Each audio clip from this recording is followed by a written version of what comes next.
You walk into a cafe, you smile, you're trying to be friendly, and then you say one polite sentence and the other person's face changes. Just a tiny bit. They get quieter, they step back, and you're standing there thinking, wait, what did I do? That's the scary part about social English. You can sound rude without meaning to, just because you used the wrong normal phrase. By the end of this video, you'll know the exact swaps that make you sound instantly warmer and more natural.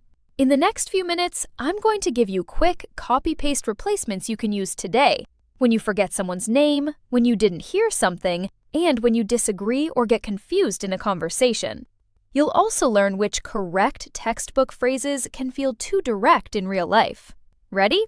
Let's fix the first one, because it happens to everyone. You forget someone's name, so you say, "What is your name?" It sounds normal, but in English, that can feel like an interview question, or like you weren't listening the first time. It can make the moment awkward. A softer, more natural option is, "Sorry, I didn't catch your name," or "Remind me of your name." Picture this. You're at a friend's birthday, and someone says, "Hi, I'm Daniel." 10 minutes later, you blank. Instead of, "What is your name?" you smile and say, "Sorry, I didn't catch your name." It sounds human, not harsh. Now you'll never say, "What is your name?" in that situation again. Next mistake, using "How are you?" in super casual situations. "How are you?"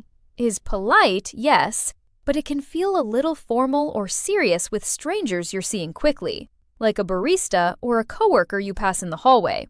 In everyday social English, "How's it going?" or "How are you doing?" often sounds more relaxed. Real-life example, you walk into the office kitchen and see Mark pouring coffee. If you say, "Hello, Mark, how are you?" it's not wrong, it just feels a bit stiff. Try, "Hey, Mark, how's it going?" He'll usually answer naturally, "Good, you?" That one change makes you sound instantly more natural. Okay, here's a sneaky one. Someone says, "Nice to meet you," and you reply, "Nice to meet you too." Again, totally understandable. But native speakers often use shorter, smoother replies like, "Likewise," "You too," or "Great to meet you." "Nice to meet you too" can sound a little scripted, like you memorized it.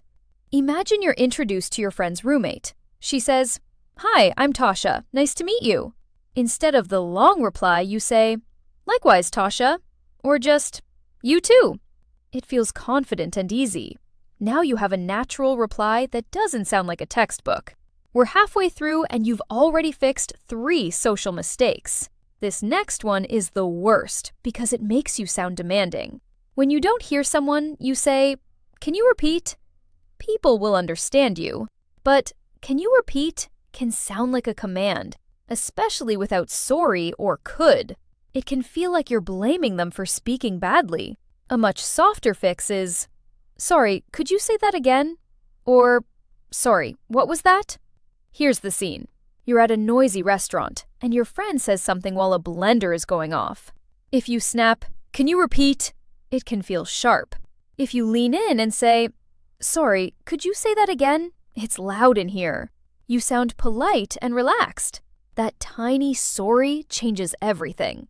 Now let's fix a big grammar mistake that can make you sound less confident in group conversations. I am agree. In English, agree is a verb here, not an adjective. So I am agree sounds incorrect, and in a meeting or group chat, it can make people focus on your English instead of your idea. The natural phrase is simply, "I agree," or "I totally agree," or "I agree with you." Example. You're in a team meeting and someone says, "We should move the deadline to Friday." You want to support them. Instead of, "I am agree," you say, "I agree. Friday makes more sense." Clean, confident, professional. Now you'll never say "I am agree" again. Next one. In a discussion, you say, "I don't understand." Sometimes that's fine, but socially, it can sound a little blunt, like, "This is confusing," or even, "You're not explaining well." A softer, more collaborative phrase is, "I'm not following," or "I'm not sure I'm following. Could you explain that part again?" Picture a friend explaining a complicated story about their new job. If you say, "I don't understand," it can stop the flow. If you say, "Wait, I'm not following, so your manager changed the schedule last minute?" it sounds engaged, not critical. That one change makes you sound calmer and more socially smooth. Last mistake, and this one is so common, you didn't hear someone, so you say, "What?" What is normal in some families and close friendships, but with new people, coworkers, or anyone you're trying to impress, it can sound rude or impatient. A better choice is, "Pardon?" or "Sorry?" or "Sorry, what was that?" Real life. You're meeting your partner's parents for the first time, and her dad says something quietly. If you say, "What?" it can feel abrupt. If you say, "Sorry, pardon?" it sounds respectful and warm. Now you have a polite default that works almost everywhere. Quick recap. So these become automatic. If you forget a name, don't say, "What is your name?" Say, "Sorry, I didn't catch your name," or "Remind me of your name." For casual small talk, swap "How are you?" for "How's it going?" When someone says, "Nice to meet you," try "Likewise" or "You too."